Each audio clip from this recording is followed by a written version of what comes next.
Well, it's Ed Combs again, and I understand Commissioner Lara is in the building, so to speak. Commissioner? Hello. Hello, and how are you this morning? Great. How are you doing? Just terrific. I think it's been a great meeting so far, and just about to get even better, I think. Um, I gave a brief introduction for you before, Commissioner.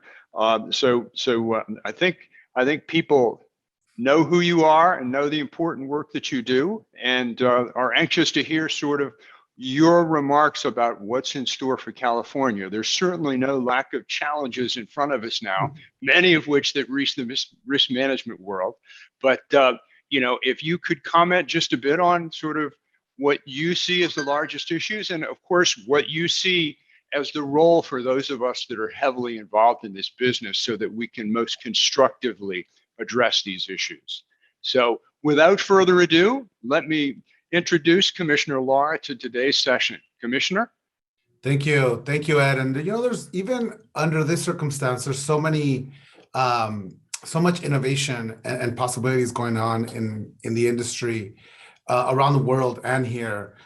So it's kind of definitely not a dull moment. I could say that. I'm honored to be here to share an update with CPCU members about some recent innovations my department is pioneering and how I think you can help continue to push the insurance market forward to really meet the needs of Californians and our environment and our country as a whole. When I took office, I announced my top priorities as insurance commissioner, really to include expanding access to healthcare. Over the last decade, the demand for equal access to health insurance has become a rallying cry for so many people in this country. Access to affordable healthcare for all is really a fight of our generation. We are also looking at ways to deliver culturally competent care to diverse communities, which has always proven to be a challenge, in California being one of the most diverse states in the nation. And so, if we can get this right here, we can use it as an example for the rest of the world. And another of my top priorities is really ensuring greater diversity in the insurance industry so that insurance companies can better serve and support all of California consumers. And of course, working on creative solutions to solve climate risk. The risk of climate-related disasters are rising, as we all know. Extreme droughts, extreme wet years, and hotter, drier summers. And we need to engage in the industry in this fight like never before to prevent loss by promoting innovation and insurance products.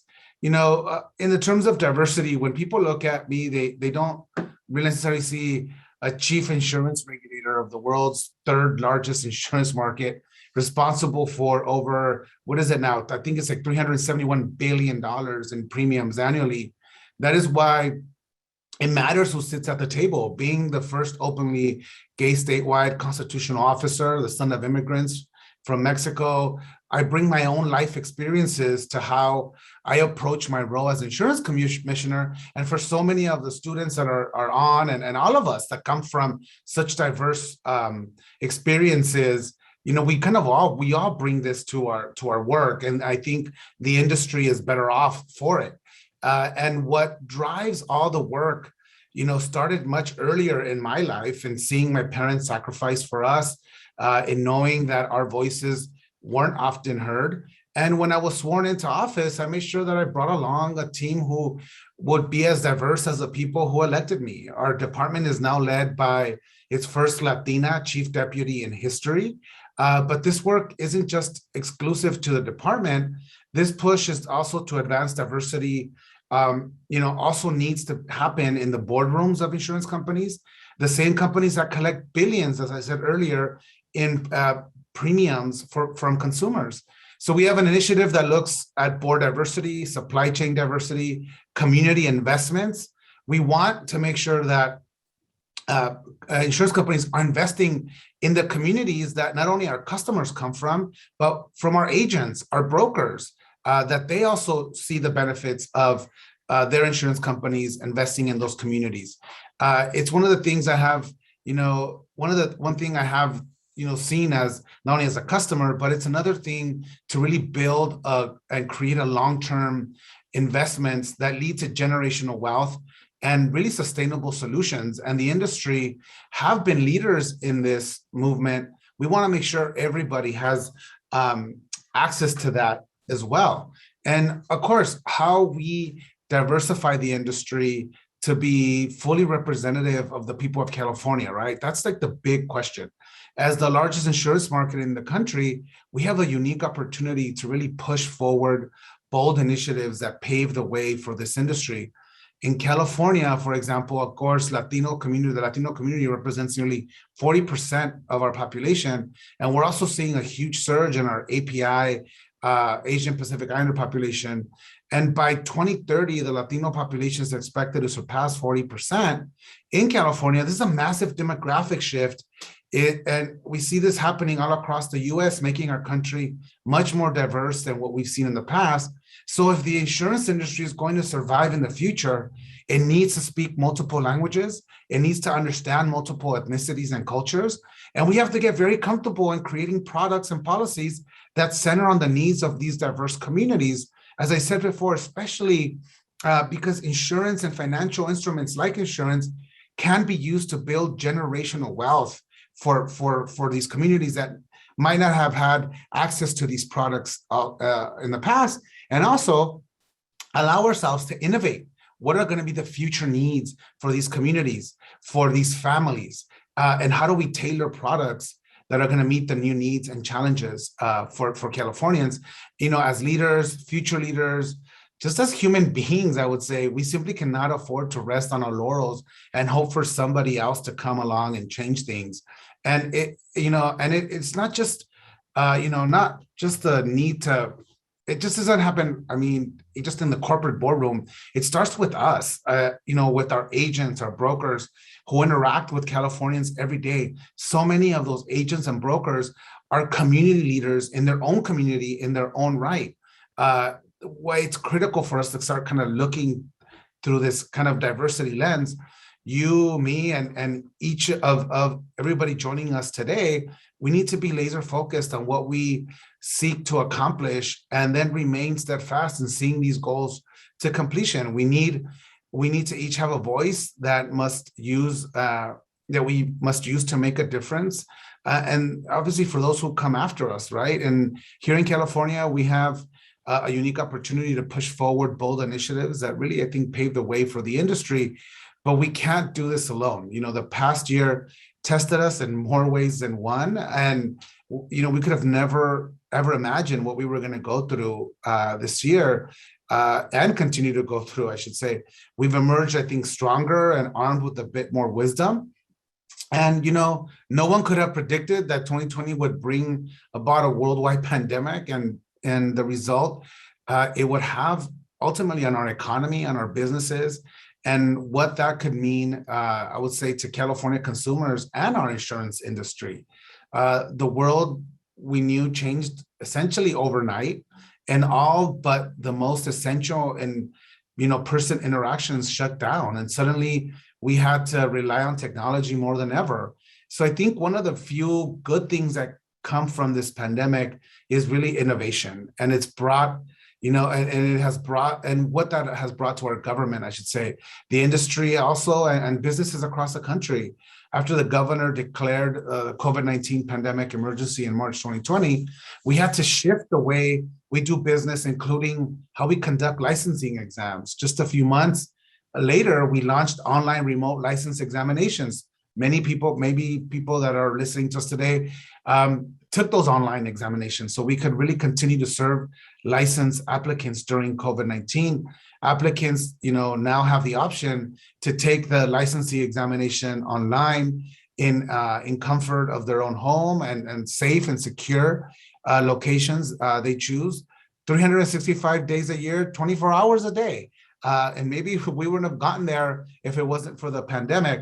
So in response to this pandemic, I think the department, we really worked to prioritize technological advances to really continue its licensing services in 2020 by launching our, Would You Like to Chat online service, Last year, we responded to more than 14,000 chats, 30,000 emails, and I think it was like around 73,000 calls on an average of nearly 10,000 calls each month.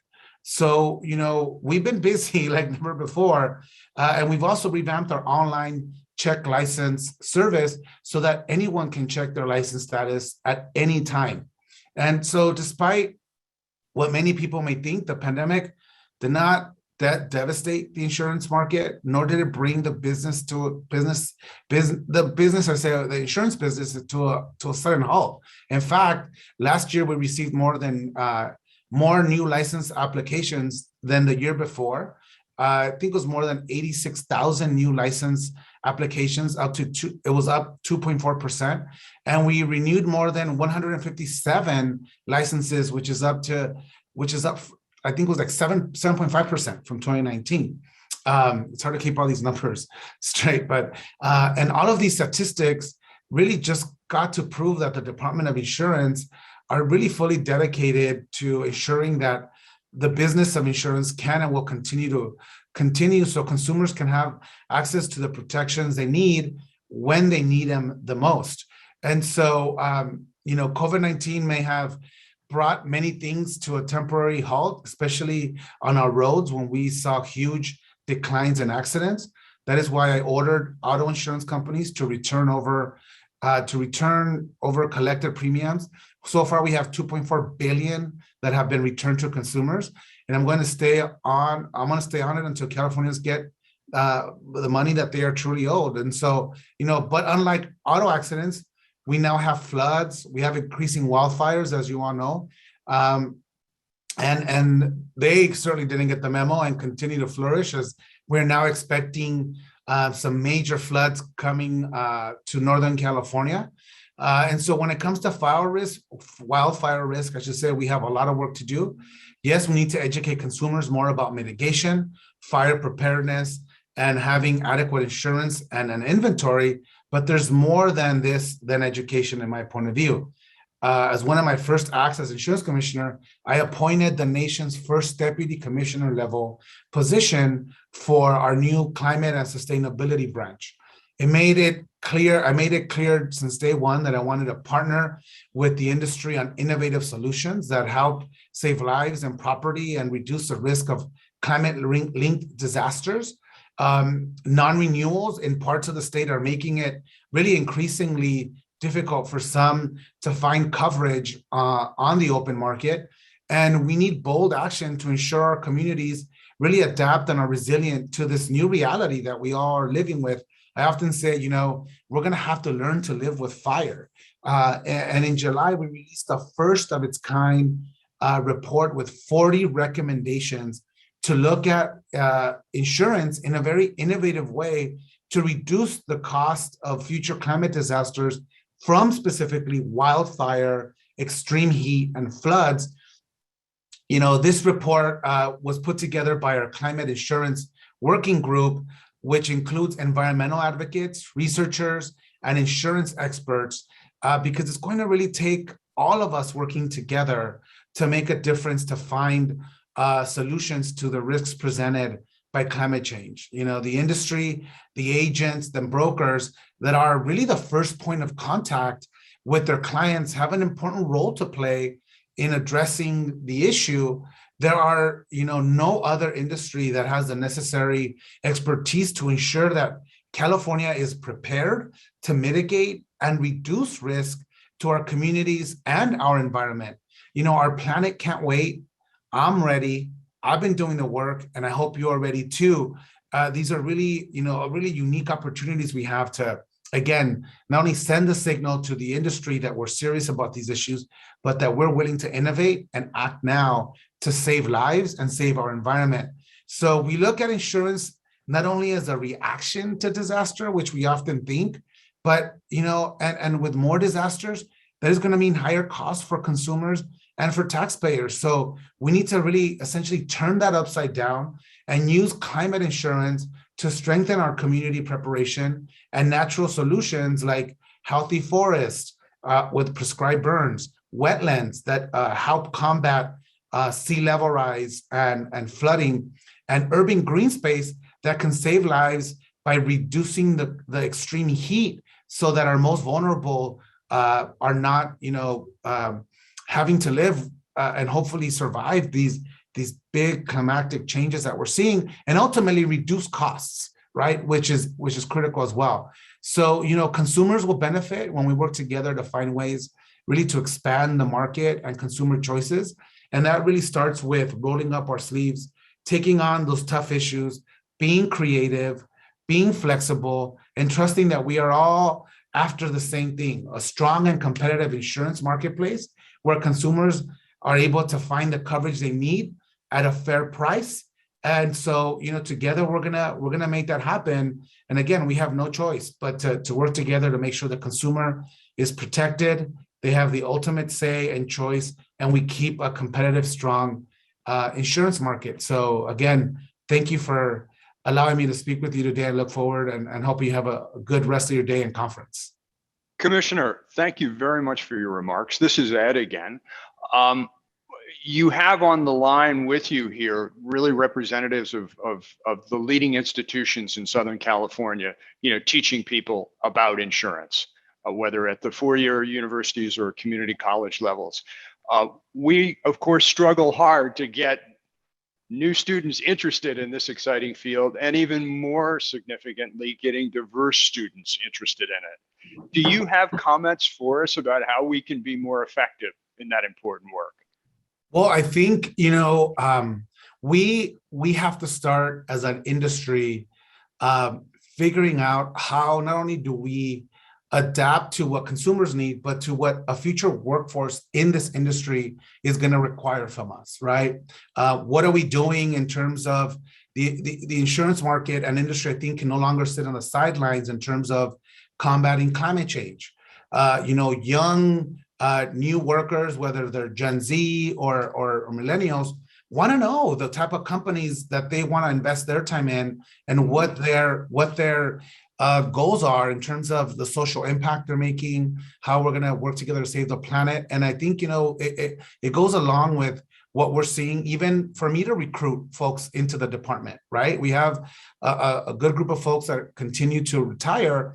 And how do we make insurance not only a viable career path? And we do that by really talking about the innovative components to that, and how important insurance plays in building generational wealth for families that might not have access to these products. How do we use insurance to fight climate? And so we have to also be able to demonstrate our social moral compass as an industry, as a department, because that is what our future workforce is requiring, and we're seeing it. And there's a lot of innovation happening in this space. I lead the Cannabis National Working Group. For those folks, for those states that have fully regulated now cannabis markets, we're going to need to create some sort of insurance product for this growing industry. When we look at the national debate over healthcare, what is the role of insurance companies when it comes to expanding care for folks as we're trying to, to really address climate change? And so I think there's really a lot of innovation that's happening, and companies have to embrace this if we're gonna compete for the most, talented workers out there. And of course, we're all going through this as well. And what is the future workforce going to need? And we're going to have to rethink how we think about the 9-to-5 workday. And of course, for a lot of those agents and future agents, we know 9-to-5 never existed, right? I remember as a kid having our insurance rep come in at all times of the day, to check in. Like I said before, our agents are community leaders. There are points of reference for communities and for families, and are our best kind of selling point for the industry. So I think we're going to have to figure out how we restructure the.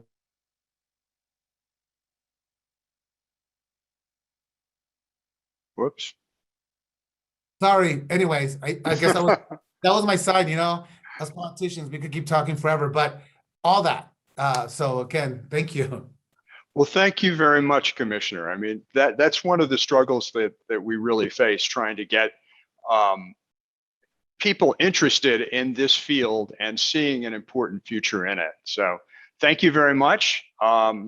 Those are, you know, you certainly laid out what are a significant group of challenges for those of us to face. And I think many of us can see our role, whether it's to bring people, more people into this exciting business, or working specifically on the challenges that you've laid out. So thank you very much, Commissioner. I wonder if if I could ask a question or two that's come across on the chat. I'm not sure if you saw this.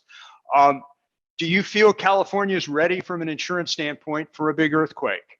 And you know, with the CEA, et cetera, with our own individual preparedness inside our own homes, and those of us that lead our communities. We're not.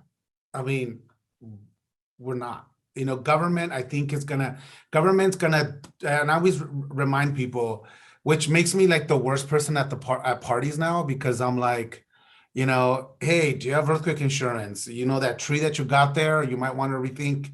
And so, but I think, you know, and this is why we always have to kind of balance of not trying to overregulate, because then you have an industry that just walks up and leaves, and then, you know, it leaves us with, and this is not only just for earthquakes, but if you look at the East Coast, kind of the flood programs in the East Coast that are insufficient.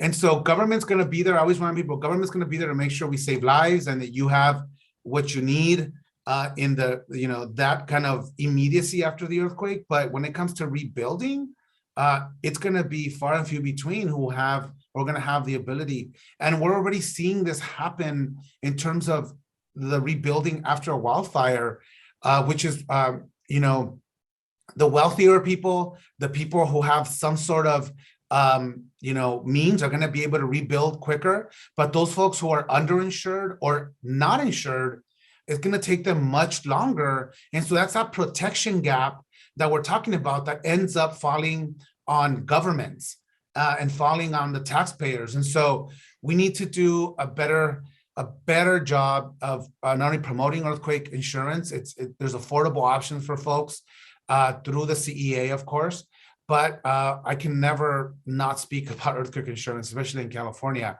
because it is going to be it's going to be difficult to recover after a massive seismic event in any part of our state. Well, I think it's interesting the way you put it, Commissioner, that you're not the first person on people's list for a party, because the subjects that you have to talk about are not necessarily the most uplifting ones, which kind of brings you to the whole question of what do you choose to talk about? There clearly are any number of really sort of challenging things that face us. How do you decide what really becomes the message that you think bubbles up to the top and is the one that you want to bring to the public's attention? And not maybe just not one, but maybe two.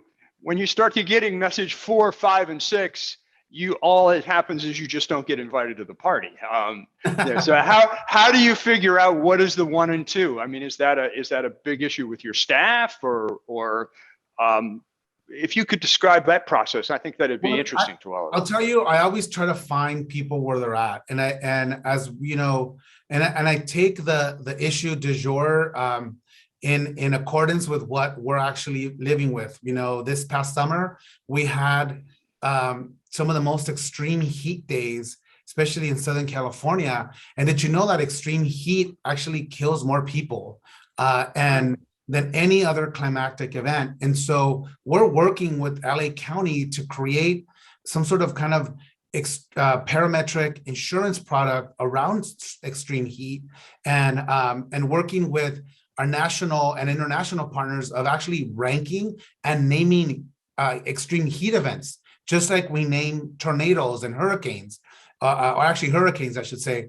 because that kind of creates more of an awareness of like, whoa, this is what's happening. And could you imagine maybe in a non-distant future that an insurance company provides a parametric insurance measure, which means we use something to kind of calculate what's going to trigger the money. So you could see like a city of LA entering into a parametric insurance product that says, if we get 5 consistent days of over 95-degree weather, it'll release money after the city pays a premium, and then that allows us to quickly move into communities where we know seniors are isolated without air conditioning, or if there's rolling blackouts, that we take care of folks with generators that they need nourishment or their medication, or that we provide the appropriate cooling centers that can be socially distanced. These are all things that, because it would behoove the insurance company to provide all these mitigations so that they won't have to pay out the claim, right? And so this is where the exciting part comes, because this is where I kind of light up. These are kind of innovative things that we could do in the space. And so whether it's the latest heat wave or the latest flood, or this constant threat of wildfires that we live in, these gives us opportunities to really talk about and really tackle these kind of unique issues, and really inject the insurance industry in this global fight against climate change, which of course the overwhelming amount of Californians understand that we need to do, and often may not see or connect the insurance angle to climate change. And so that's when I get people listening. Well, it sounds like the emphasis on solutions is really an important part of that message. I mean, you don't want to be seen as just sort of the grim individual that always talks about problems. You want to talk about, in fact, you probably want to spend more of your time talking about what are the things that can actually be done. And I looked at the chat list here, and it kind of lit up when you mentioned the idea about naming heat events. And I think I read in the media the other day, didn't in Seville, Spain, I think that they have started that. And as with any good idea, there are numerous naysayers, but hopefully it will have an important effect, because boy, in those events, time is really of the essence. And especially for the most vulnerable, our children, our seniors, people with already difficult immune systems. I mean, it's the same population over and over and over again that bears the brunt of these issues. And so and many of those are clients and customers of folks, right? And they need the help right away, not however many days later. Can't be debated up in Sacramento. It needs to be. It needs to occur. Or wait until FEMA comes, right? Yep. You need the mitigation activity right away. Well, this has been fantastic, Commissioner. We really, really appreciated that I know how daunting your schedule is, and that as we're getting closer to the hour, your mind is probably turning to the next thing you've got to do. But we really appreciated that for these 30 minutes you were ours, and hopefully good luck to you. And thank you so much. And hopefully you and your department can join us again as well. You've always been the California Insurance Department's always been an important part of IDAY.